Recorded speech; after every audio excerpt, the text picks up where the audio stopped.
Olá e boas-vindas a mais uma jornada de conhecimento, uma nova imersão projetada para mergulhar fundo naquelas ideias que realmente transformam a nossa forma de ver o mundo e a nós mesmos. Aham. E o material de hoje tá fantástico.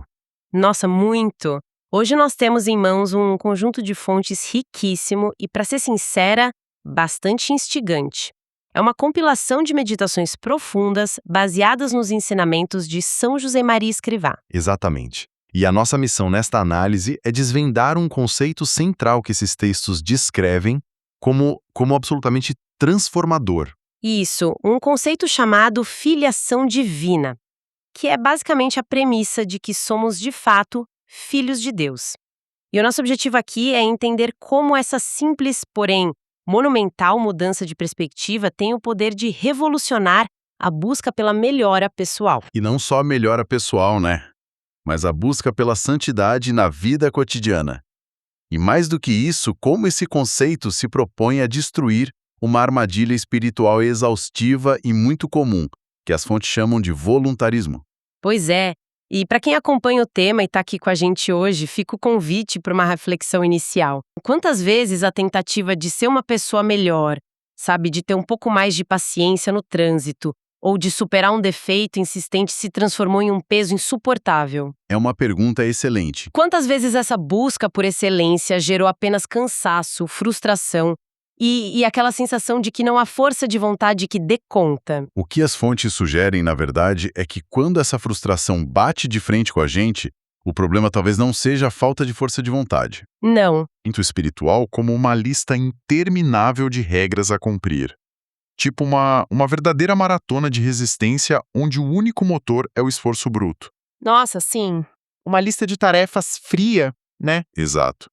E o material de hoje nos convida a analisar uma mudança total de paradigma. É sobre trocar esse peso de uma obrigação fria, muito baseada em metas e punições, pela leveza de um relacionamento vivo. E o impacto dessa inversão de valores, segundo os textos, afeta desde as grandes decisões éticas até os menores e mais irritantes detalhes do dia a dia. Com certeza. Ok, vamos desempacotar isso. Começando pela desconstrução de uma imagem clássica que as fontes abordam logo de cara. A imagem dos santos, certo? Isso. Quando a gente entra em uma igreja histórica, por exemplo, e olha para as estátuas dos santos, a impressão visual que fica é a de uma serenidade quase inumana. Aquelas figuras de gesso ou mármore, né? Aham. Plácidas, de olhar tranquilo, quase anestesiadas, dando a entender que absolutamente nada as incomodava. Mas a realidade humana descrita nessas anotações que estamos analisando é radicalmente diferente. O texto sugere que, por dentro, essas figuras históricas de grande santidade viviam em um verdadeiro campo de batalha fumegante. É uma desromantização muito necessária aí nas fontes. A santidade, pelo menos na visão apresentada por Escrivá, não é a ausência de conflitos internos. Sentimentos como raiva, inveja, orgulho, preguiça Eles continuam existindo. continuam existindo, exato. A diferença crucial não é a ausência da guerra, mas a permanência teimosa na trincheira. O material até usa uma expressão brilhante para definir isso, que é guerra de paz. Guerra de paz. Parece um paradoxo, né? E de certa forma, trata-se de manter a paz exterior para oferecer aos outros, enquanto se trava uma guerra constante e implacável contra o próprio egoísmo no interior. O grande mérito não está em Sentir o sangue ferver é humano. totalmente humano. O mérito está em decidir, naquele milésimo de segundo entre o estímulo e a resposta, não consentir com o impulso. Entendi. E lendo sobre essa guerra interior, me deparei com um termo nas fontes que me chamou muita atenção. O texto fala sobre o perigo do pelagianismo. Ah, o pelagianismo. Pois é, e sendo bem honesta, pelagianismo soa como algo saído direto de um obscuro concílio medieval, sabe? O que exatamente esse conceito teológico significa na prática para quem está lidando com as pressões da vida moderna hoje? O que é fascinante aqui é como uma antiga heresia teológica descreve perfeitamente um problema psicológico moderníssimo. O pelagianismo, ou voluntarismo, como também é chamado, é a crença perigosa de que a melhora pessoal, a virtude ou a santidade são alcançadas puramente na base da força bruta. É aquela mentalidade do eu aguento. Exatamente. O Volnumuk, a superação pelo puro esforço individual. As fontes argumentam que quem entra nessa guerra interior confiando apenas nos próprios punhos vai apanhar tanto da vida, das circunstâncias e das próprias limitações que o resultado inevitável é a desistência. Porque a pessoa tenta, invariavelmente falha em algum momento e a frustração acaba sendo proporcional ao esforço investido. Exato. A conta chega. O voluntarismo parece transformar a busca por virtude em uma espécie de estoicismo triste, não é? A pessoa vira um robô cumpridor de metas, sempre tenso, obcecado por não cometer nenhum deslize, e eu imagino que isso deve gerar uma ansiedade absurda. O resultado direto do voluntarismo é um perfeccionismo neurótico, e os textos fazem uma análise psicológica muito aguda sobre isso. Esse perfeccionismo é, no fundo, profundamente centrado no próprio ego. Como assim, no próprio ego? Há um exemplo excelente nas anotações para ilustrar a diferença de posturas. Imagina alguém que acabou de limpar a casa inteira, deixando tudo impecável. Certo, chão brilhando. Isso. Aí, se alguém da família passa e deixa cair um copo sujando o chão, a reação do perfeccionista neurótico é explodir de raiva. E por que a fúria? Porque o seu ídolo, ou seja, a sua própria imagem de eficiência impecável e controle, foi arranhado. O chão sujo é uma ofensa pessoal à sua capacidade de manter a ordem. Nossa, isso é um tapa na cara. Então a raiva não é pela sujeira em si, mas pelo orgulho ferido. Perfeito. E a reação oposta, baseada nesse conceito de santidade genuína, seria respirar fundo e ver o chão sujo não como um ataque ao próprio ego, mas como uma nova oportunidade de servir. Mas convenhamos, a vontade que dá quando o chão limpo é sujo, ou, sei lá, quando Excel trava pela terceira vez no meio de um relatório urgente, não é de oferecer isso com um sorriso. Nem um pouco. A vontade é de jogar o computador pela janela. E é aqui que a coisa fica realmente interessante. Porque se a força de vontade bruta não basta, se o voluntarismo só gera amargura, qual é o combustível que as fontes propõem para manter alguém nessa trincheira sem enlouquecer? O motor dessa mudança não é uma nova técnica de produtividade, como a gente vê muito hoje em dia. É uma revelação de identidade. E as meditações que estamos analisando traçam a origem prática dessa ideia para escrivar até uma experiência mística muito específica que ele teve na década de 30. A cena do bonde em Madrid. Eu achei esse relato cinematográfico, de verdade.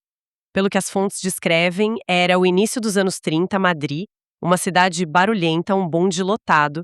Escrivá estava simplesmente ali, no meio daquele caos urbano comum. A rotina pura, né? Rotina pura. E, de repente, ele é atingido por uma compreensão que vai muito além da teoria.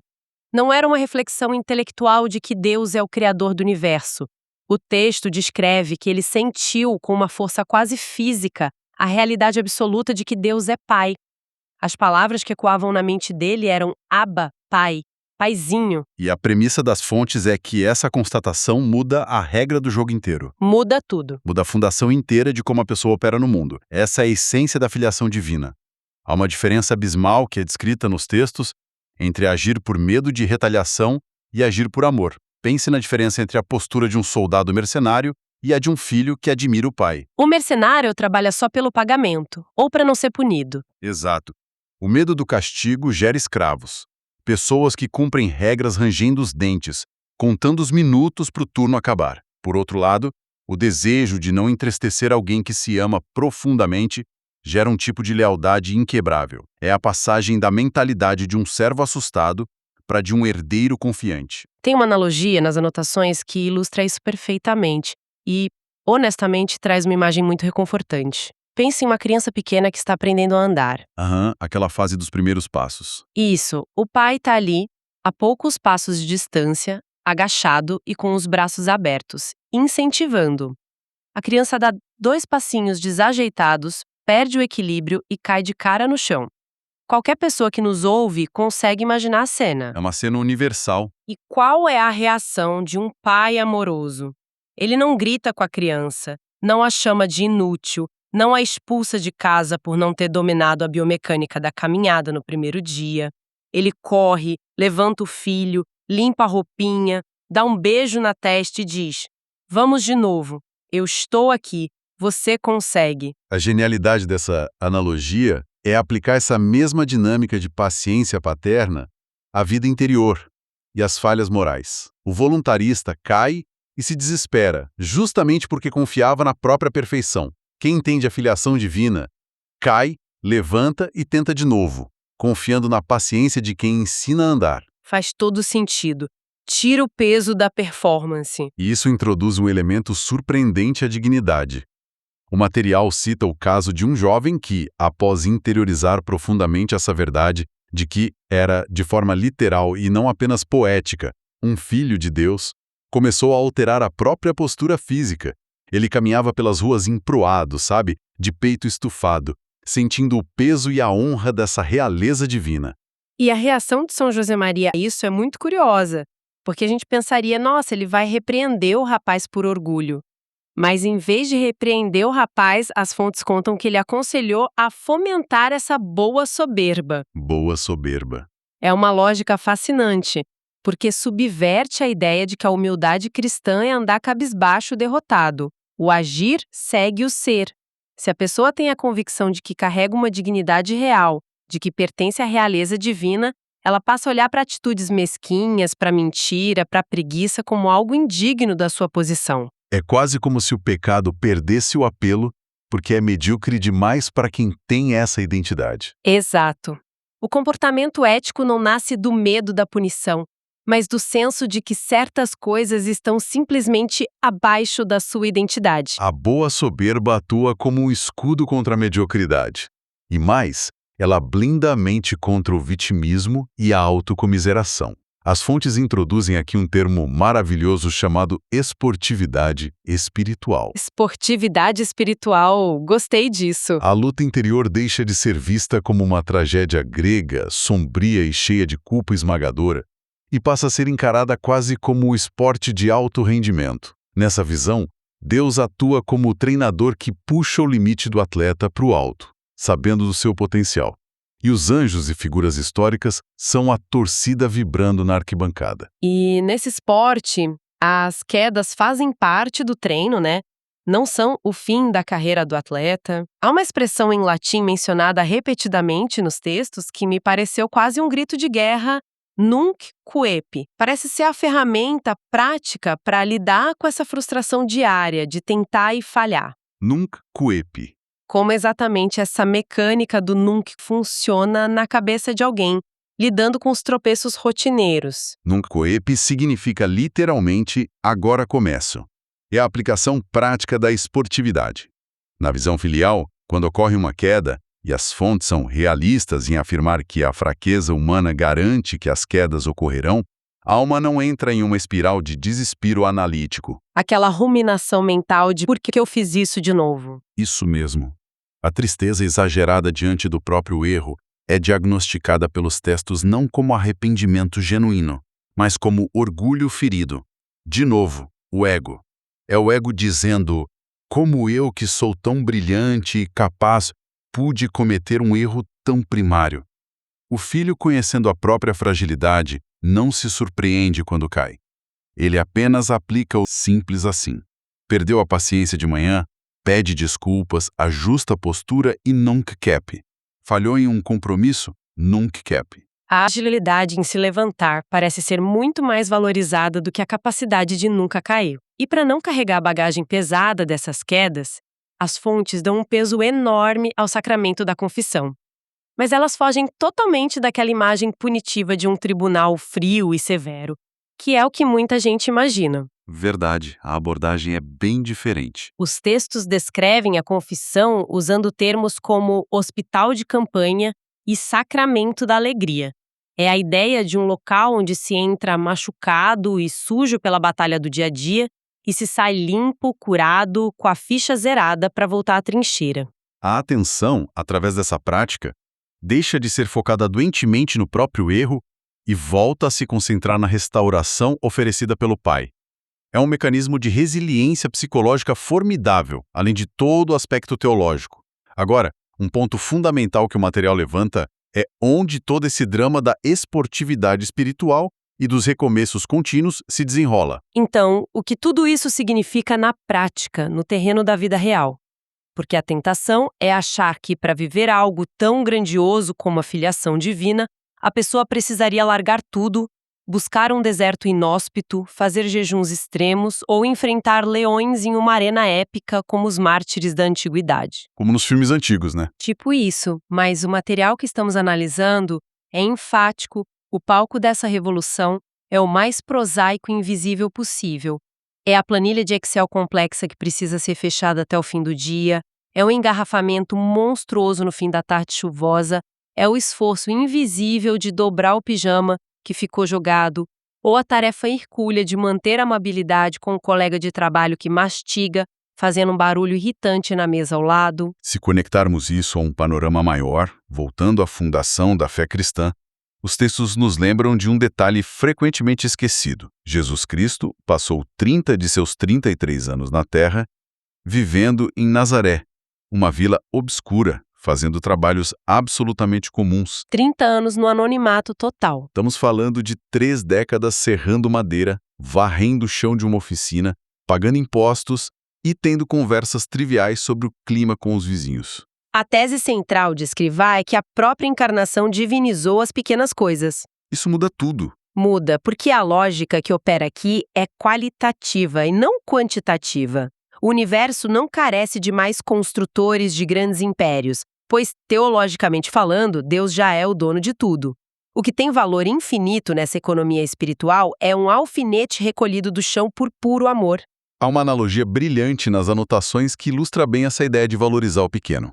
O texto compara a vida a um grande mosaico formando a face de Cristo. Se olharmos uma obra dessas de longe, a imagem é grandiosa, majestosa. Mas se chegarmos bem perto, percebemos que não é feita de pedras preciosas, rubis ou esmeraldas gigantescas. O mosaico é composto de pedrinhas vulgares, cacos de vidro quebrados, pequenos restos de cerâmica. Coisas que, isoladamente, parecem não ter valor algum. Exato. E a rotina chata, o e-mail respondido com educação, quando a vontade era ser ríspido, a pontualidade na reunião, essas são as pedrinhas. O que une tudo isso, a argamassa que dá sentido e beleza à obra final, é o amor com que essas ações são feitas. O alerta do texto é severo quanto a isso. Quem despreza a pequena pedrinha, quem acha que o pequeno dever diário é insignificante e o joga fora, aguardando uma grande oportunidade heróica que talvez nunca chegue, acaba entregando no final da vida uma obra de arte esburacada. Uma imagem muito forte. A perseverança no detalhe é a essência dessa mensagem. Contudo, há um aspecto ainda mais desafiador abordado no material. É fácil tentar colocar as pedrinhas que nós escolhemos no nosso mosaico. Mas e as pedrinhas pontiagudas que não escolhemos, mas que a vida simplesmente joga no nosso colo? As fontes chamam isso de mortificação passiva. E quando a pedrinha é jogada na nossa cabeça, né? Estamos falando daquelas contrariedades inevitáveis, os imprevistos que testam a sanidade humana. O pneu do carro que fura no meio de um temporal a caminho de uma reunião crucial. O sinal de Wi-Fi que cai exatamente no minuto de enviar um relatório importante. A dor de cabeça inoportuna. Cenas de terror modernas. A reação natural e humana, o instinto básico diante disso, é a reclamação visceral, o estresse, a vitimização. Como a mentalidade da filiação divina propõe lidar com isso? A reação sobrenatural sugerida é o conceito do fiat, uma palavra latina que se traduz como faça-se ou faça-se a tua vontade. Trata-se da alquimia espiritual de transformar um estresse inevitável em uma oração ativa. Alquimia espiritual. Em vez de sofrer o incômodo passivamente e com amargura, a pessoa o aceita e o oferece. O pneu furado deixa de ser visto como um mero azar cósmico conspirando contra o indivíduo e passa a ser uma oportunidade de paciência, uma oferta silenciosa de amor. A pessoa internamente diz: eu aceito essa contrariedade e a ofereço em união com algo maior. É sacralizar o estresse diário, mas as fontes são cautelosas em lembrar que essa capacidade de ver o divino no pneu furado não acontece em um passe de mágica.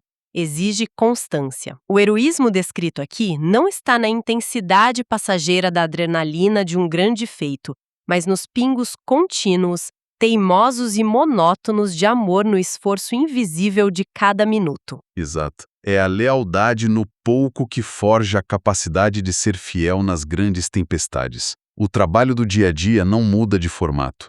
O chão ainda precisa ser varrido, as contas ainda precisam ser pagas.